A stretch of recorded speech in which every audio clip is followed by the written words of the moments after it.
kabar kalian? Semoga dalam keadaan sehat ya. Meskipun kita melakukan biak dari rumah kita masing-masing, kita tetap semangat dan jaga kesehatan. Ketemu lagi dengan saya, Kak Flo. Nanti ada Kak Ju dan ada Kak Chandra. Hari ini kita memperingati Hari Raya Santa Perawan Maria diangkat ke surga. Tema yang kita ambil hari ini yaitu Allah memperhatikan orang yang rendah hati. Mari adik-adik, sebelum kita mengikuti biak ceria hari ini, marilah kita buka dulu dengan doa. Dalam nama Bapa dan Putra dan Roh Kudus. Amin. Tuhan Yesus yang baik, sebenarnya kami ingin selalu berlaku rendah hati, tapi seringkali tidak berhasil karena kami terlalu sombong. Bantulah kami ya Yesus, supaya kami dapat mencontoh Bundamu sendiri, Bunda Maria. Amin. Dalam nama Bapa dan Putra dan Roh Kudus. Amin.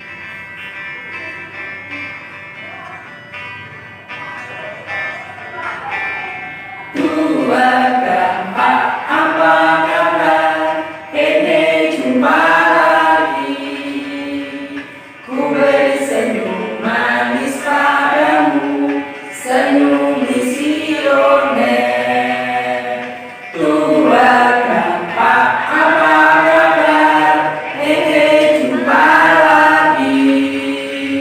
Mari bergandengan tangan, jadi sobat Yesus. Lihat ke kanan, lihat ke kiri, tepuk ke kanan, tepuk ke kiri, putar ke kanan dan putar ke kiri. Boleh jumpa lagi. Adik-adik semua, minggu ini Gereja Katolik memperingati Hari Raya Santa Perawan Maria diangkat ke surga. Nah, waktunya kita mendengarkan sabda Tuhan.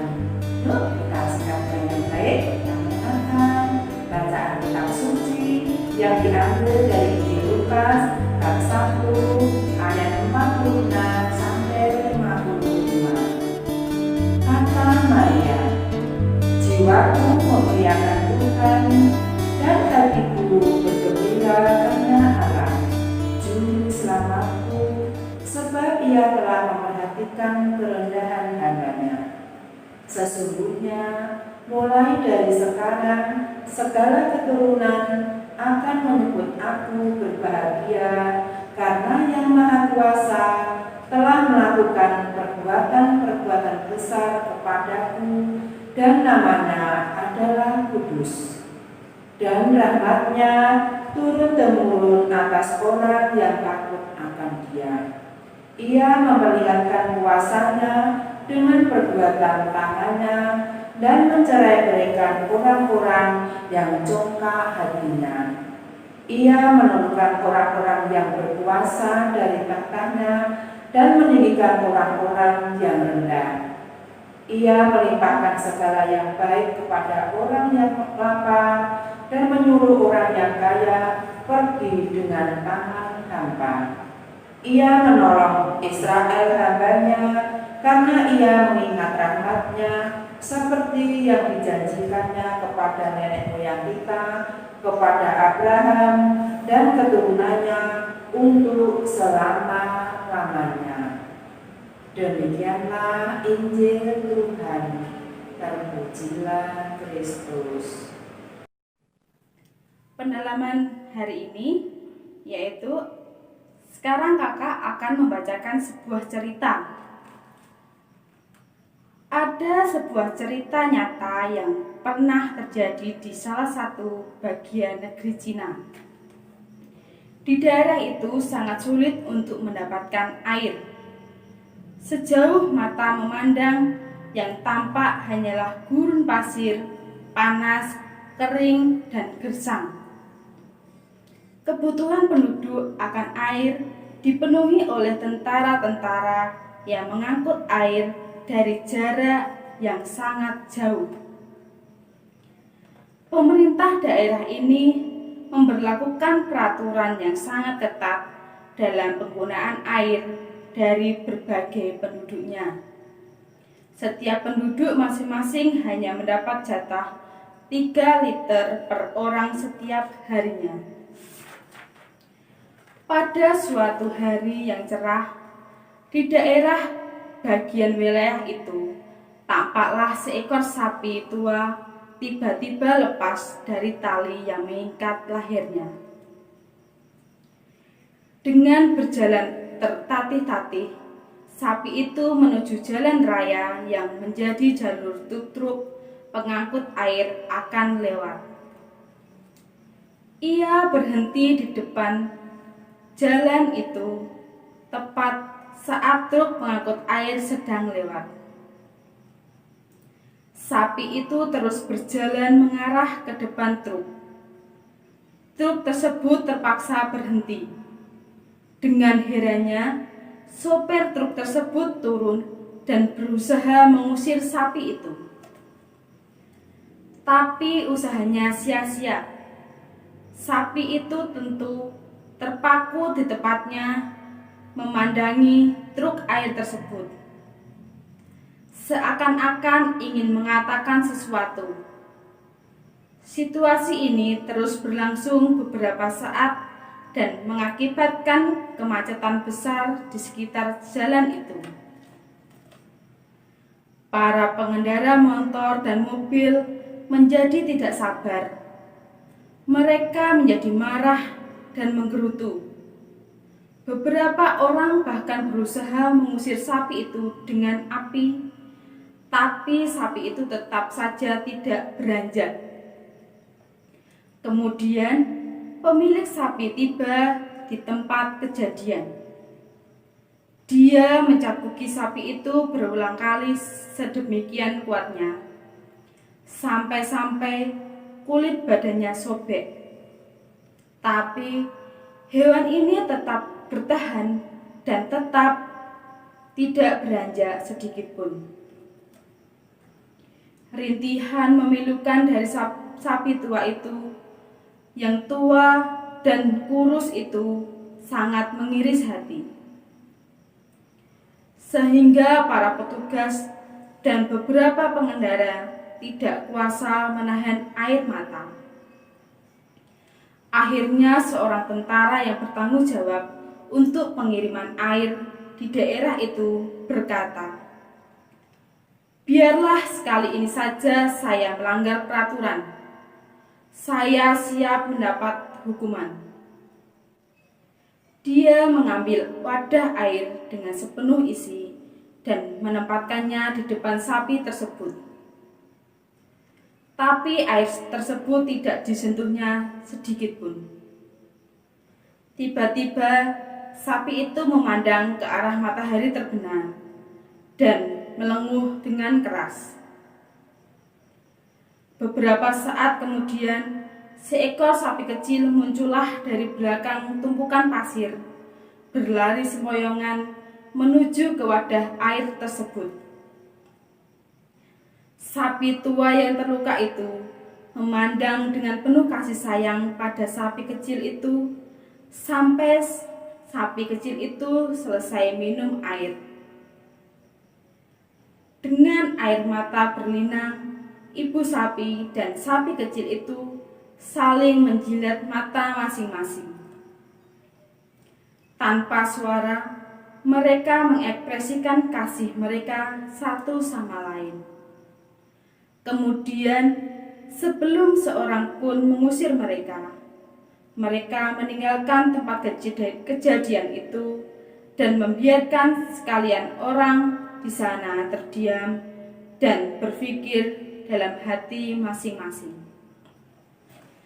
Oke adik-adik, dari cerita di atas menunjukkan kasih dan pengorbanan ibu kepada anaknya. Setiap ibu pasti mencintai anaknya. Dia merawat, memberi makan, mendidik, dan menjaga anaknya supaya kelak menjadi anak yang baik dan berguna. Demikian juga dengan Bunda Maria. Dia telah mengandung, merawat, dan mendidik dan membesarkan Yesus, Tuhan kita. Dalam kerendahan hati, Bunda Maria sebagai ibu yang sederhana, yang setia, dan rela menderita demi cintanya kepada Yesus, anaknya. Sebagai imbalan atas kerelaan Bunda Maria, Allah mengaruniakan kebahagiaan surga dengan mengangkatnya ke surga. Yang dapat kita renungkan dari cerita di atas yaitu yang pertama, teladan ketaatan, yaitu dengan cara tekun dalam berdoa. Yang kedua, rendah hati, yaitu kita tidak boleh sombong.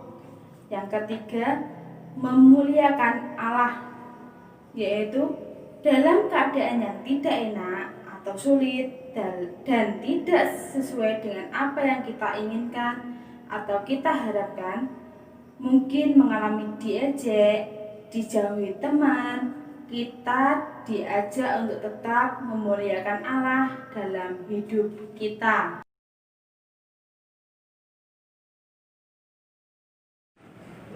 Halo adik-adik, salam sehat, salam sejahtera untuk semua yang ada di rumah ya. Kembali bertemu sama saya Kak Chandra ya, dalam kegiatan aktivitas biak ya. Untuk kegiatan aktivitas biak kita kali ini adalah kita akan menggunting membuat kerajinan Bunda Maria ya.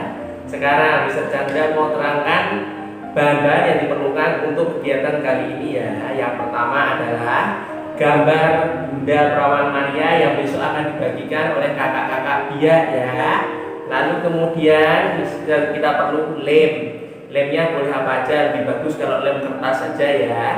Kemudian gunting untuk memotong gambarnya nanti. Kemudian kertas warna-warni, boleh kertas origami, boleh kertas babelo atau kertas apa saja yang bagus ya untuk ditempel. Nah, sekarang langkah pertama untuk membuat kerajinannya adalah pertama, kalian ambil gunting, kemudian guntinglah gambar Bunda Perawan Marianya ya, seperti ini. Tidak. Nah, kalau sudah dipotong hasilnya nanti akan seperti ini ya, gambar Bunda Maria, sama jangan lupa untuk dipotong juga tulisan Hari Raya Santa Perawan Marianya ya. Jadinya seperti ini, nanti gambarnya dipotong dua, jadi ada dua bagian ya. Lalu setelah itu kalian siapkan lem ya, dilem di kertas HPS kosong. Kalian bisa pakai kertas HPS atau kertas babelo untuk menempel gambarnya nanti ya. Gambarnya ditempelkan di kertasnya tadi ini yang sudah disiapkan. Sekarang lem di belakangnya jangan terlalu banyak ya, biar hasilnya bagus. Lemnya tidak usah banyak-banyak, dikit tapi yang penting rata ya. Nah, tempel.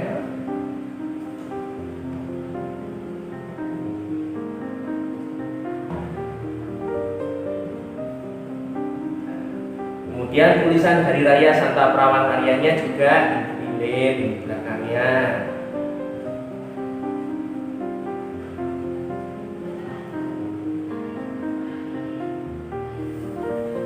Dikit, yang penting rata ya. Tempel di bagian bawah. Bagian bawah seperti ini. Ya, seperti ini nanti tempelnya ya, Santa Perawan Marianya di atas dan tulisan Hari Raya Santa Perawan Marianya di bagian bawah. Kemudian kertas origami atau babelo warna-warninya ya, yang tadi Mister sudah suruh siapkan, dipotong kecil-kecil. Jadinya nanti seperti ini ya, motongnya kotak kecil-kecil warna-warni ya. Kalau bisa paling tidak siapkan 3 warna. 3 warna seperti ini. Ya, Mister sudah siapkan warna pink, merah, sama kuning ya. Terus kemudian kalian tempelkan satu persatu ya, mengitari Santa Perawan Marianya satu seperti ini ya. Warnanya kalau bisa berganti-ganti ya, gantian-gantian. Kalau sudah merah, lalu setelah itu pink ya, seperti ini, tempelkan warna pink. Kalau sudah warna pink, ganti warna kuning. Kuningnya ditempelkan lagi seperti ini ya, terus sampai mengitari gambar Perawan Maria ya. Kalau sudah jadi, hasilnya ntar kurang lebih seperti ini ya, adik-adik di rumah. Dipotong mengelilingi seperti ini. Jadi ini seperti membuat gua Maria ya, seperti membuat gua untuk Perawan Maria, Santa Perawan Maria kita ya. Untuk biar lebih bagus bisa juga diwarnai gambarnya ya. Gambar Bunda Perawan Maria bisa diberi warna, belakangnya backgroundnya bisa diberi warna, atau tulisannya mungkin bisa diberi hiasan. Adik-adik mau nambah hiasan lain juga boleh, biar lebih bagus ya adik-adik. Oke, sekian dulu hari ini dari Mr. Chandra ya. Semoga bermanfaat dan adik-adik bisa memperagakan dengan baik di rumah. Terima kasih, sampai jumpa. See you. Ayat Mas hari ini yaitu rahmatnya turun-temurun atas orang yang takut akan Dia. Lukas bab 1 ayat 50. Di Lourdes di gua sunyi terpencil, tampaklah Maria perawan murni. Ave, Ave, Ave Maria, Ave, Ave, Ave Maria. Gadis bersahaja dipilih Tuhan, berhadapan muka dengan ibunda. Ave, Ave, Ave Maria, Ave, Ave, Ave Maria. Halo adik-adik semua, bagaimana? Masih semangat? Nah, tadi adik-adik sudah mendengarkan firman Tuhan, sudah membuat aktivitas. Tiba saatnya kita tutup Bina Iman minggu ini dengan doa penutup. Yuk kita siap berdoa yang baik. Tangan dilipat. Dalam nama Bapa dan Putra dan Roh Kudus. Amin. Tuhan Yesus yang baik, kami berterima kasih sebab dengan kerelaan Bunda Maria, Engkau telah hadir di tengah-tengah umat manusia. Ajarilah kami untuk selalu rendah hati, sederhana, dan setia seperti Bunda Maria. Amin. Kemuliaan kepada Bapa dan Putra dan Roh Kudus, seperti pada permulaan, sekarang, selalu, dan sepanjang segala abad. Amin. Dalam nama Bapa dan Putra dan Roh Kudus. Amin.